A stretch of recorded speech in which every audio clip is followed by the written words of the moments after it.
예, 광고부터 드립니다. 지난 일요일 광고를 못했는데 이번 일요일 31일 주일 12월 마지막 주일입니다.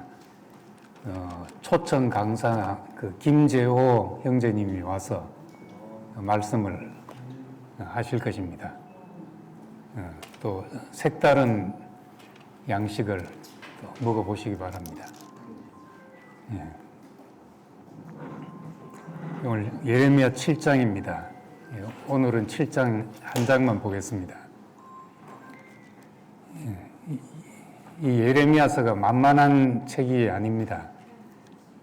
땅속에 이제 광맥을 찾아 들어가는 것처럼 광맥을 찾아 관통하면은 이제 마지막에 새 언약이 나옵니다.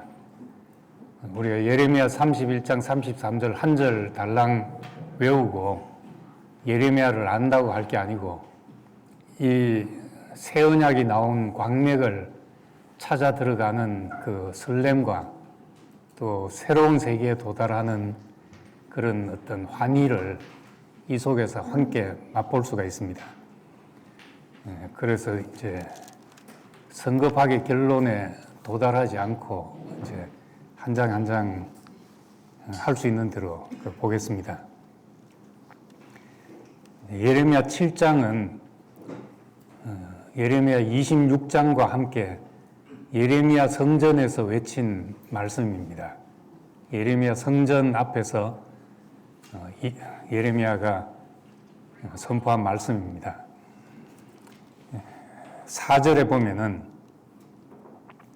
너희는 이것이 여호와의 성전이라 여호와의 성전이라 여호와의 성전이라 하는 거짓말을 믿지 말라. 지금 성전 앞에서 이것이 성전이라는 말을 믿지 말라 하는 말을 외치고 있습니다. 얼마나 이제 담대한 말인지 모릅니다. 이것이 성전이라 하는 거짓말을 믿지 말라. 그냥 성막, 회막 이것은 하나님과 사람이 만나는 곳입니다. 그런데 하나님과 사람이 만나는 자리, 그것은 공간이 아니라 함께 하는 그 실제가 있어야 된다는 말입니다. 함께 하는 실제가 있어야 되는데 이 공간만 있다고, 건물만 있다고 이걸 성전이다 하는 거짓말을 믿지 말라. 그 거짓말이다 하는 말이죠. 성전, 옛날 같은 성전이지만은 이것이 교회다 하는 것도 마찬가지고 이것이 하나님 나라다 하는 것도 마찬가지입니다. 그 실제는 하나님과 사람이 만나는 곳이고 함께 사는 곳입니다. 함께 양식을 나누는 곳입니다. 그래서 3절에 이 성전 앞에서 너희 길과 행위를 바르게 하라 이렇게 말하고 또 5절에서는 길과 행위를 참으로 바르게 한다면은 이웃들 사이에 정의를 행하며 이방인과 다른 번역에 나그네라고 했는데 나그네와 고아와 과부를 압제하지 아니하며 무죄한 자를 피를 이곳에서 흘리지 아니하며 다른 신들 뒤를 따라 화를 자체하지 않을 것이다. 그렇게 말합니다. 이웃 사이에 정의를 행하고 올바르게 행하고 나그네와 과부를 억압하고 이런 것이 이제 성전하고 무슨 관계가 있냐 하는 거죠. 참 성전이라는 말과. 그런데 로마서에 보면은 사랑은 이웃에게 악을 행치 않는다. 사랑은 율법의 완성이라 그랬습니다. 하나님과 사람이 함께 하는 그곳이라면은 사람에게 유익한 것이 흘러가야 되지 않냐. 모든 사람이 함께 살 수 있는 자리가 되어야 되지 않냐. 그런데 하나님의 전이라고 하면서 이곳에 어떤 사람은 살 수 없다면 그것은 이제 거짓말하는 것과 같다 이런 말입니다. 그러니까 참된 성전, 하나님과 사람이 만나는 자리는 관계가 완성되는 자리입니다. 참으로 성전이라면, 참으로 교회라면 그건 관계가 완성되는 그런 자리입니다. 8절부터 11절까지는 왜 거짓 성전인가 하는 것을 말하고 있습니다. 그 안에 내용이 바알에게 제사를 드리고 알지 못하는 신에게 분향하고 그런 얘기가 나옵니다. 그러면서 11절에 도둑의 소굴이 되었다. 너희 눈에는 도둑의 소굴로 보이느냐? 보라. 내가 보니까 도둑의 소굴이다. 이렇게 말합니다. 예수님이 지금 성전에 가셔서 요한복음 2장 예루살렘 성전에 가셔서 성전을 둘러 엎으면서 내 아버지의 집을 이제 너희가 강도의 구려를 만들었다. 도둑의 소굴을 만들었다. 그냥 예수님 혼자 창작해서 하신 말씀이 아니고 예레미야서에 다 있는 말이죠. 예레미야가 지금 성전 앞에서 이것이 성전이라는 거짓말을 믿지 말라. 이건 지금 도둑의 소굴이다. 이렇게 선포하고 있는 겁니다. 그와 똑같이 예수님도 성전에 가셔서 둘러 엎으시고 내 아버지 집으로 장사하는 집을 만들지 말라. 너희는 지금 강도의 소굴을 만들었다. 이런 말을 했습니다. 왜 도둑의 소굴이 되었는가? 이 앞에 보면은 이곳이 이제 우상 숭배하는 곳이 되었다는 거죠. 다른 신을 따르고 바알에게 분향하고 다른 알지 못한 다른 신들을 따랐다 했는데 우상이나 다른 신들은 뭘 말하는가 하면 내 욕망을 채우기 위해서 선택한 길입니다. 왜 우상이 좋아 보이는가? 내 욕망과 부합되기 때문이죠. 선악과를 보고 보암직하고 먹음직하고 지혜롭게 할 만큼 탐스러웠다 한 것처럼 가나안 땅에 들어가니까 바알을 보니까 바알이 주는 풍요가 여호와가 주는 만나와 메추라기 하고는 비교가 안 되게 풍요해 보이거든요. 그 당시는 이제 농경 사회가 훨씬 더 유목민보다 훨씬 풍요로운 사회였으니까 힘이 있는 사람들이 좋은 땅을 차지해서 농사를 짓고 힘 없는 사람은 양이나 가지고 아무데나 돌아다니고 이렇게 했던 시대였습니다. 그러니까 가나안 땅에 가보니까 이미 정착해 있는 사람들이 훨씬 잘 살아 보이거든요. 그러니까 바알이 훨씬 더 풍요를 가져다 줄 것으로 이제 보였던 겁니다. 우상 숭배는 다 내 욕망을 채우기 위해서 움켜쥐는 길을 가다 보니까 결국 도둑의 소굴이 되었다는 거죠. 이 속에 가증한 것들이 가득 차게 되었다는 말씀을 하고 있습니다. 그런데 여호와 하나님을 따르는 길, 하나님을 따르는 길은 내 만족이나 내 복을 받는 길이 아니었습니다. 처음 아브라함을 부를 때도 내가 너로 복의 근원이 되리라. 다시 말해 축복의 통로가 되리라는 말씀을 했습니다. 이 하나님이 우리를 부르신 길은 나를 통해서 하나님의 축복이 다른 사람에게 흘러내리는 그 복의 시작이 되고 복의 통로가 되는 그 일을 위해서 우리를 부르신다는 겁니다. 그래서 창세기 22장에 가면 내 씨로 천하 만민이 복을 얻을 것이라고 말했습니다. 그러니까 우리는 하나님 앞에 부름받은 그 길은 내 영혼이 잘 되고 내가 범사가 잘 되고 복을 받고 하는 길이 아니라 내 인생이 드려짐으로 말미암아 누군가에게 복이 흘러가는 그런 사람으로 우리를 부르신다는 겁니다. 이것이 이제 십자가로 상징되는 길입니다. 그래서 우상이 왜 문제인가? 우린 그냥 하나님만 안 섬기고 다른 신을 섬긴다 하면 지금 사람들에게 설명이 안 되잖아요. 그런데 바울은 탐심이 곧 우상 숭배다 그렇게 했습니다.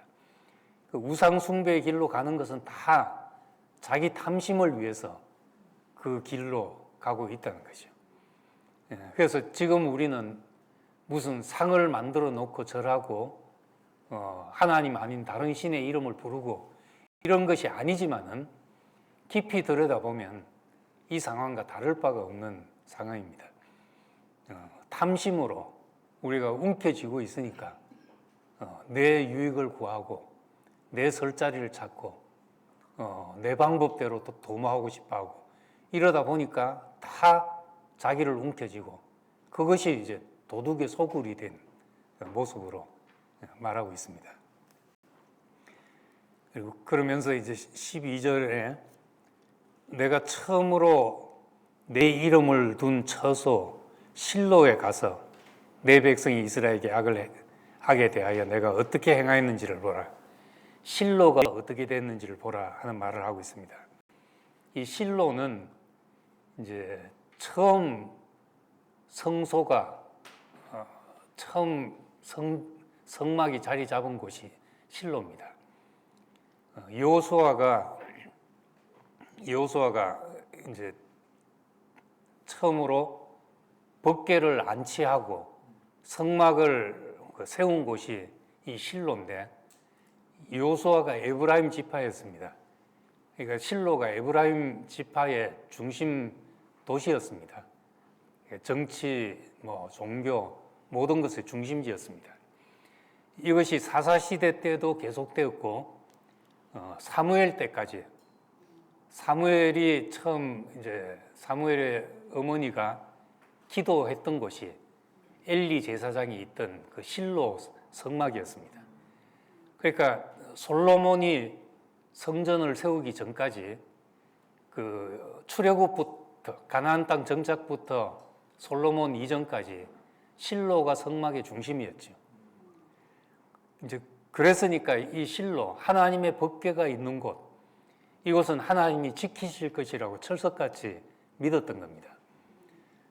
그랬지만 이제 그 사무엘상에 보면은 블레셋이 침략했을 때 법궤를 빼앗기고 실로가 다 파괴되고 그때 이제 실로란 도시가 이제 무너지고 법궤가 빼앗기게 된 거죠.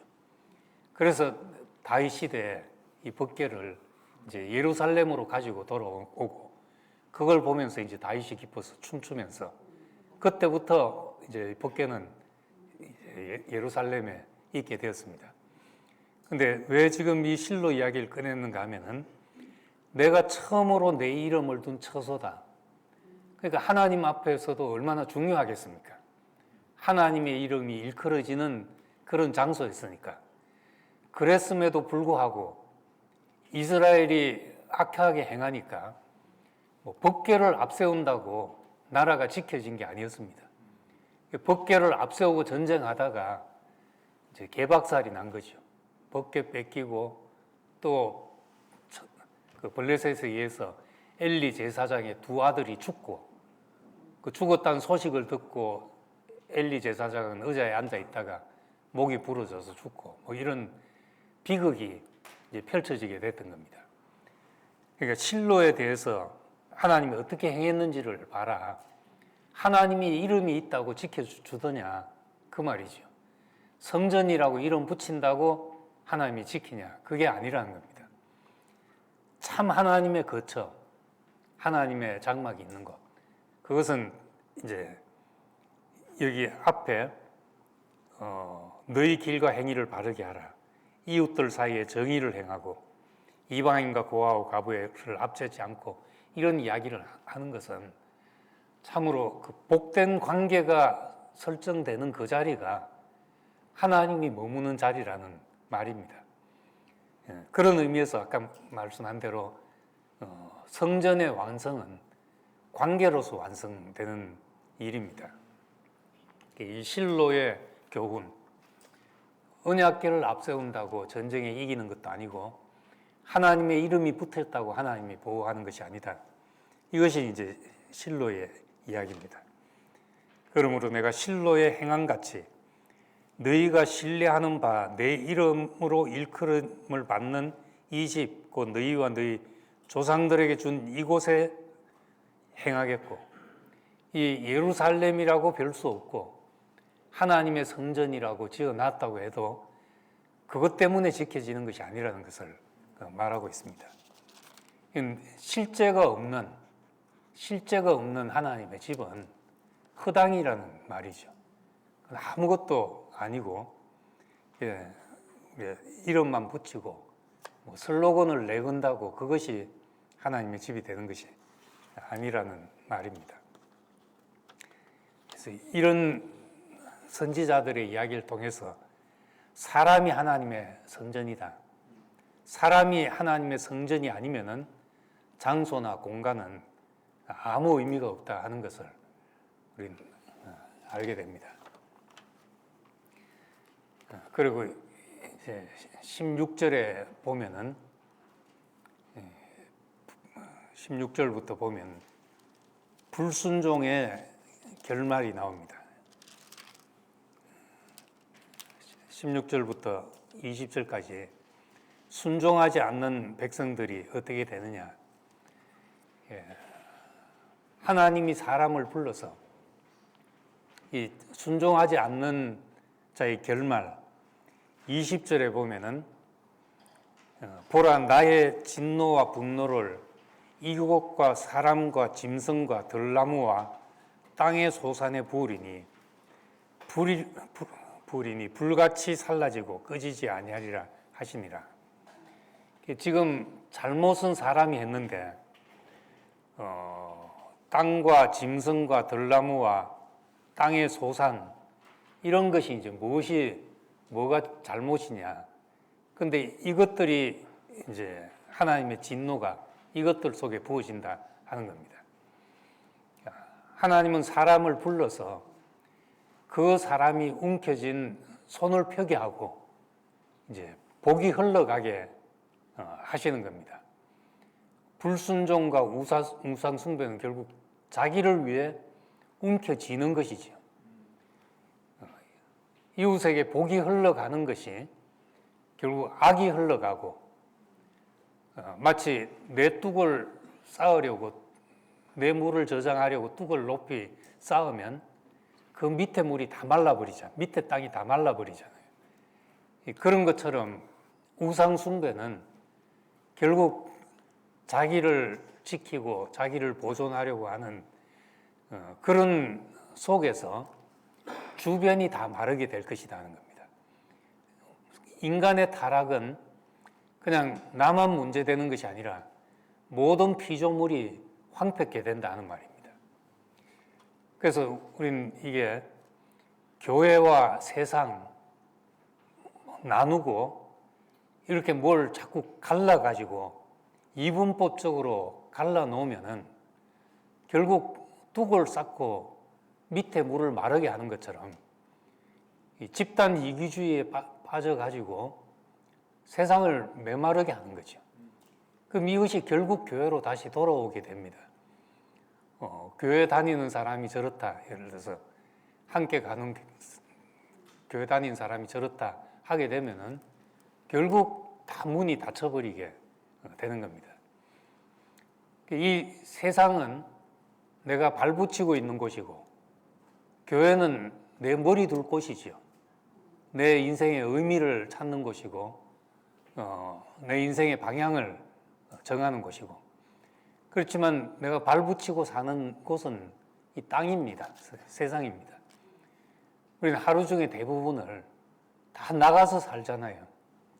내가 벌어와서 내 삶의 터전이 되는 그 세상에 복이 흘러가야지 결국 우리가 사는 땅이 평화로워지는 거죠. 그러지 않으면은 이 교회 이기주의에 또 빠지게 되죠. 우리만 그냥 잘 살면 되는 것처럼 이게 갇혀 고이게 되면은 결국 그 안에 고인물도 썩게 되는 겁니다. 사람과 짐승과 들나무와 땅의 소산이 나로 인해서 복이 흘러가야 되는 이런 우리는 중요한 부름에 놓여져 있기 때문에 하나님이 이렇게 해서라도 우리 위치를 깨닫게 하는 겁니다. 그래서 21절부터 26절까지 보면은 21절에 하나님께서 이와 같이 말씀하시되 너희 희생제물과 번제물의 고기를 아울러 먹어라. 이게 무슨 말인가 하면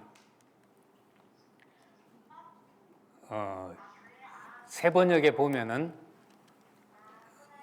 너희 희생제물과 이 지금 문맥이 그렇게 이어져 가고 있습니다.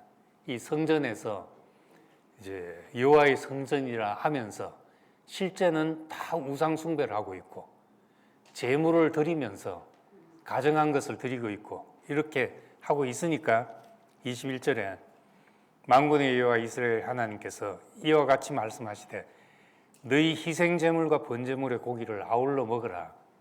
이 말로는 좀 이해하기 어려운데 세 번역을 보면은 내가 허락할 터이니 번제든 무슨 제사든 고기는 다 너희들이나 먹어라 이렇게 되어 있습니다. 너희들이나 먹어라. 예. 너희들 먹으라 하고 뉘앙스가 많이 다르죠. 그런 뜻이죠. 내가 지금 고기 먹으려고 제사 드리라 한 제물을 가져오라 했냐. 그것이 중요하면 그건 너희나 먹어라 이런 뜻입니다.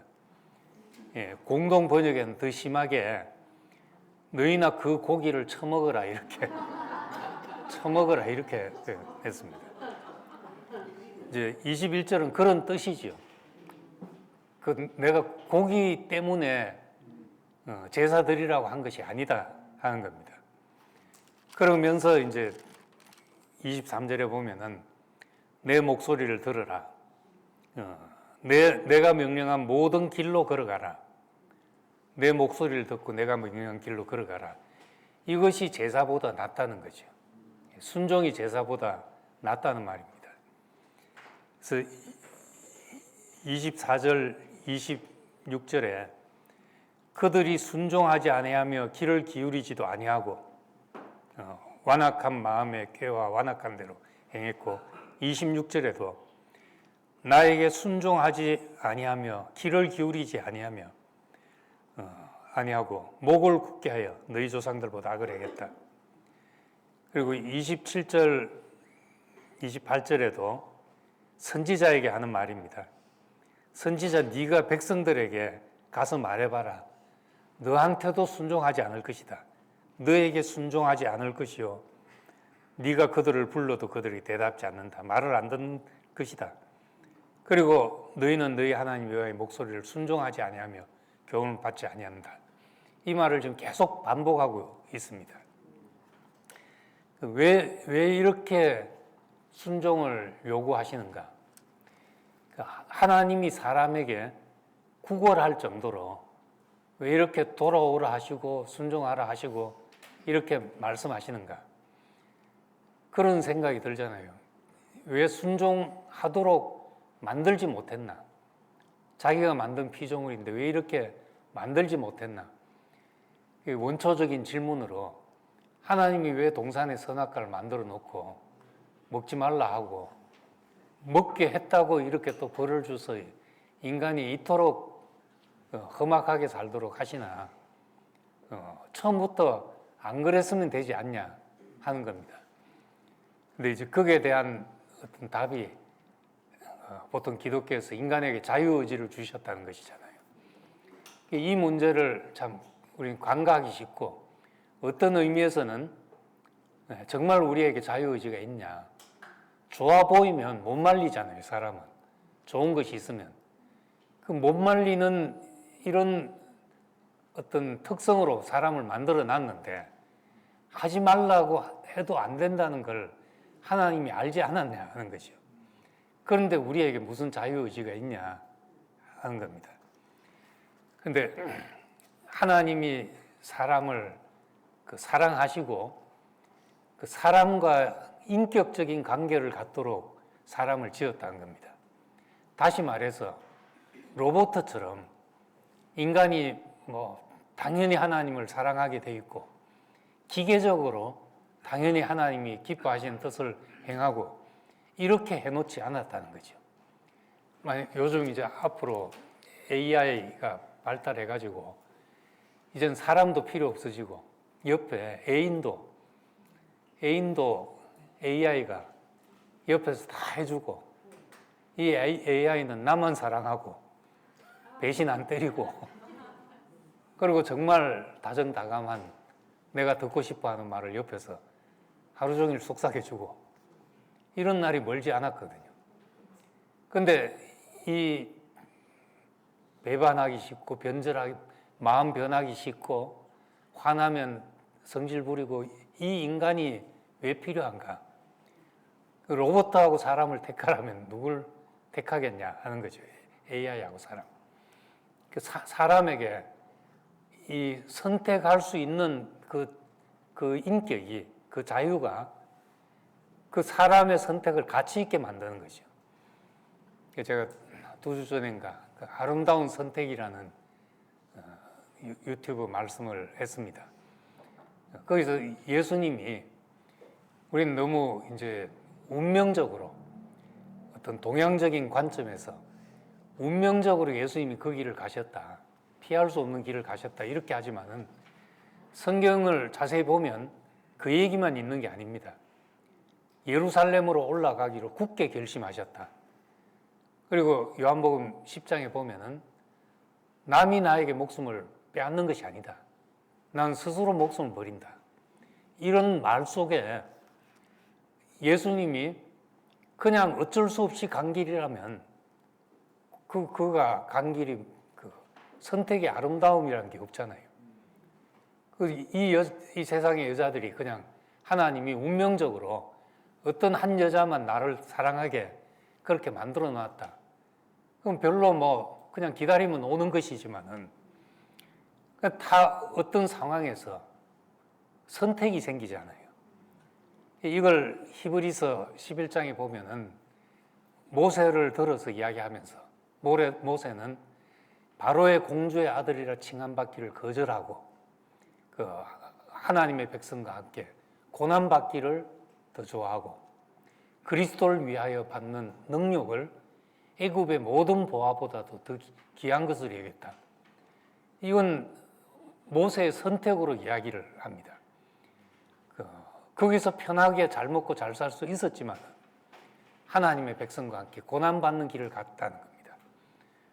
보면 어쩔 수 없이 자기가 한 일이 들켜가지고 도망을 가서 그렇게 살다가 하나님이 부르니까 할 수 없이 왔다 이렇게도 할 수 있지만은 그걸 그렇게 묘사하지 않고 하나님의 백성과 함께 고난받기를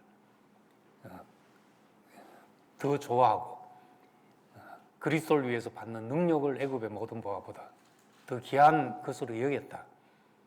이런 선택이 인간에게 있는 자유의지의 그 아름다움이죠. 우리가 하는 일이 다 로봇처럼 행해서 되는 일이라면 그건 AI나 사람이나 다를 바가 없을 겁니다. 그렇지만 우리에게 이런 자유가 있기 때문에 인간에게 배신할 자유까지 주셨다. 이것이 하나님의 사랑이죠. 그래서 인격적인 관계가 되는 겁니다. 무조건 할 수 없이 복종하는 관계가 아니고 그 영화 미저리를 보면 아주 옛날 영화라서 아시는지 모르겠지만은 웃으시는 거 보니까 다 아시겠네요. 미저리에 저는 이제 제가 이래 작정하고 보는 게 없고 옆에 보는 거 있으면 어깨너머로 보다가 뭐 끌리면 끝까지 주행을 하고 하는데 그거 이제 어떻게 보게 됐습니다. 이제 작가가 뭐 사고가 나가지고 있는데 그 간호사가 구해서 자기 집에 데려다 놓고 이 간호사는 이 작가의 팬이었습니다. 그래서 너무 사랑하기 때문에 너무 좋아하기 때문에 이 사람을 자기 집에 가다 놓고 병원에도 데려가지 않고 그리고 이제 자기가 원하는 글을 쓰도록 종용을 하고 도저히 안 되겠다고 도망을 가려고 하자 팔을 망치로 부숴가지고 걸어 나갈 수 없게 만들고 뭐 이런 이제 미저리가 펼쳐지는 겁니다. 이 여자는 이 작가를 너무나 좋아했지만은 그냥 가둬놓고 자기가 원하는 것만 나오게 만든 것이잖아요. 하나님이 인간에게 요구하는 사랑이 그런 미절이라면은 얼마나 불행한 거겠습니까? 그런데 긴 성경의 역사를 보면은 인간에게 정말 해볼 거 다 해봐라. 뭐 좋은 남자 있으면 만나봐라. 다 하고 그럼에도 불구하고 우리가 이 하나님의 참 사랑을 발견하고 돌아와서 만나지는 이 스토리가 이 성경 전체에 펼쳐져 있는 것이니까 얼마나 이제 참 복된 인격적인 관계냐 하는 것이요. 우리에게 이런 선택이 있다는 것을 귀하게 여겨야 되죠. 뭐 운칠기삼이라는 말도 있지만은 그냥 운명으로만 다 설명할 수가 없습니다. 어쩔 수 없었다 이것만으로 다 안 되잖아요. 우리가 무슨 일을 해놓고 어쩔 수 없었다 그러면 뭐가 됩니까? 그럼에도 불구하고 우리에게 아름다운 선택이 있고 아름다운 길을 사람들이 있으니까 그것이 우리에게 빛이 된다는 겁니다. 그래서 이 십자가로 가신 예수의 선택, 우리가 큰 틀에서 보면 하나님을 이 인간에게 얼마나 자유케 하셨는가. 자유를 주셨는데 원래는 인간에게 자유를 주셨는데 뭔가 다른 걸 사랑해서 종이 되었다는 겁니다. 그래서 갈라디아서 5장에 보면은 이렇게 말했는데 너희를 자유케 하려고 자유를 주셨다. 이 자유 자체가 목적이라는 겁니다. 자유케 하려고 자유를 주셨으니 다시는 종의 멍에를 매지 말라 하는 겁니다. 왜 자유가 그렇게 소중하신 것인가? 거기서 우리의 선택이 아름다운 선택이 나오기 때문에 우리의 자유가 소중한 거죠. 그러니까 너무 이제 한 가지만 생각하던 데서 우리가 다른 면도 이제 볼 수 있어야 된다는 생각을 해봅니다. 그리고 이제 마지막 29절부터 34절까지 보면은 이 우상 숭배의 결과로 어디까지 가게 되는가 하면 이제 31절에 흰놈의 아들 골짜기 이야기가 나옵니다. 흰놈의 아들 골짜기에 도벳 사당을 건축하고 그들의 자녀들을 불살랐다 이렇게 말합니다. 이 흰놈의 아들 골짜기는 예루살렘에 있는 한 골짜기인데 그곳에서 이제 우상을 섬기던 자들이 원래는 그 이스라엘 주변에 이제 그 우상 숭배하는 자식을 바치는 몰렉 신에게 제사를 바치는 그런 그 암몬 족속의 광기 어린 제사였습니다. 그런데 얼마나 미치면은 자기 자식을 우리가 제물로 바칠 수가 있나 그런 생각을 하잖아요. 어느 정도 미치면 그렇게 되겠냐. 우리는 그냥 본능으로라도 내가 죽어서라도 자식을 살리는 게 그게 사람의 본성이잖아요. 동물조차도 이제 그런 본성을 가지고 있는데 얼마나 미치면은 자기가 살려고 자식까지라도 바치냐 이제 그렇게 생각할 수 있는데 이 종교가 가다 보면은 결국 우상 숭배의 마지막 결말과도 같은 일입니다. 내 유익, 어떤 나의 탐심을 추구하고 탐심이 자리 잡으면 이렇게까지 될 수 있는 게 인간이란 거죠. 권력욕에 눈이 어두우면은 이제 왕이 되면은 자식까지라도 죽이면서까지 자기 자리를 지키려고 하잖아요. 자식까지도 못 믿고 하는 게 이 권력욕입니다.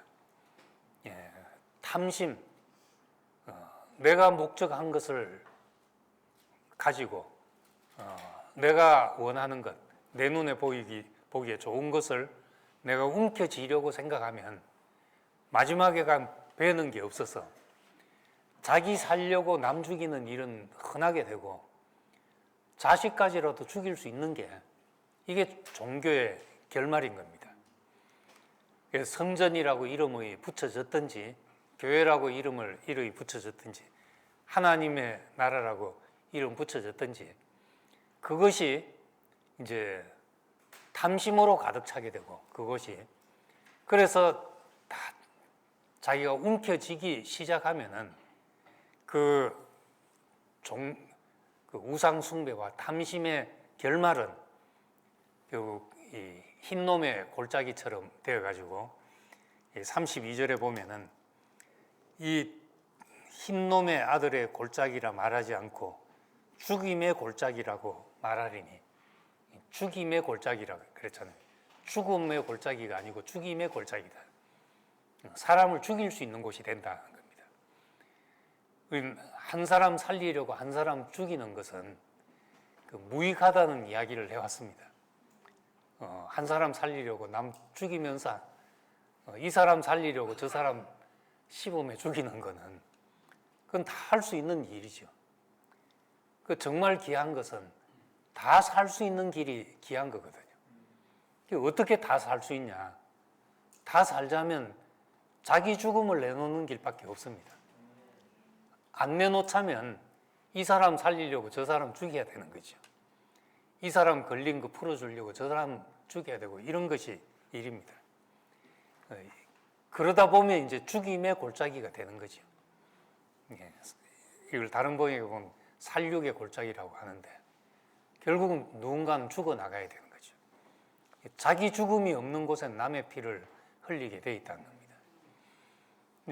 우리가 걸어온 길을 보면서 또 우리가 걸어갈 길을 보면서 우리가 교회라는 간판을 붙였고 우리가 형제 자매 하면서 살지만은 그렇지만 여기에 탐심이 들어오게 되면은 우리는 이곳이 성전이라 하는 거짓말을 하는 사람들이 되고 그리고 탐심으로 움켜쥐다 보면 더 이상 복이 흘러가지 않아서 이젠 다른 피조물들, 들의 나무들, 짐승들 또 땅의 소산들이 다 메말라 버리고 불타버리는 이런 결과가 되고 마지막은 그 흰놈의 아들 골짜기에 자식을 들이듯이 죽임의 골짜기가 된다.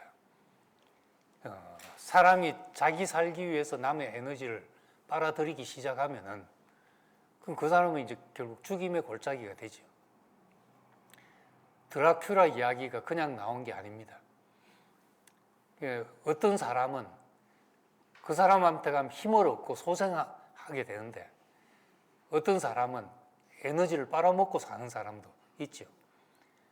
그러니까 우리가 정말 하나님의 부름 앞에 이 부르심의 소망, 너로 복의 근원이 되게 하고 너로 천하 만민이 복을 얻게 하는 우리를 흩어서 흘러내리게 하는 이 길로 우리를 부르셨는데 그 길 안에 하나님의 부름 안에 살자면 이제 나를 움켜쥐고 내 탐심을 움켜쥐고 우상숭배의 길로 가서 그 흰놈의 아들 골짜기에 도달하는 이 길이 아니라 참 내 인생이 재물이 되어서 많은 사람에게 양식이 흘러가는 우리 자신으로 인해서 배불리 먹고 이제 많은 광주리가 남는 이제 이것이 참 생명의 길인 것이죠. 그래서 7장 다 한 것 같네요. 7장의 스토리가 그려집니까? 성전이라고 이름만 붙었다고 성전이 아니다. 그 안을 열어보니까 우상 숭배더라. 탐심으로 다 움켜쥐고 있는 것이더라. 결국 그 자리는 남을 죽이면서까지, 자식을 죽이면서까지 이 자기 탐심을 추구하는 이런 길로 가더라 하는 거죠. 그 길에서 이름에도 불구하고 이런 인간을 계속 관계하시고 계시는 이 하나님의 그 손길이 우리가 새 언약으로 가게 하는 그 길이 되는 겁니다. 그래서 여기 이제 23절에 말했지만 내 목소리를 들으라. 이런 길로 가고 있는데 내가 명령한 모든 길로 걸어가라. 이 길이 뭡니까? 예수의 길이잖아요. 그 예수의 길은 우리가 죽음으로 가는 길이고 내 자신을 내려놓고 복이 흐르게 하는 사람으로 사는 이런 길로 우리가 갈 수 있기를 소망합니다. 기도하겠습니다. 은혜로우신 아버지 하나님, 우리는 참 우리 탐심에 사로잡혀 있기 쉽고 매여 있기 쉬운데 우리에게 자유를 주시고 비록 헛된 길을 우왕좌왕 할지라도 우리에게 자유를 주셔서 우리의 복된 눈이 열려서 그 아름다운 것을 선택하도록 기다리시는 그 하나님의 은혜를 감사드립니다. 우리 자신의 죽음으로 많은 사람에게 복이 흘러내리는 이 생명의 길을 우리에게 펼쳐 보이시고 내가 움켜쥐고 내 탐심으로 말미암아 죽임의 골짜기로 가는 그 길에서 우리를 벗어나게 하신 것을 감사드립니다. 이 새로운 길이 보여서 이 하나님의 그 생명의 물줄기가 새 언약에까지 이르는 이 길을 우리가 찾아갈 수 있도록 우리에게 눈을 열어주시기를 원합니다. 예수님 이름으로 기도드립니다. 아멘.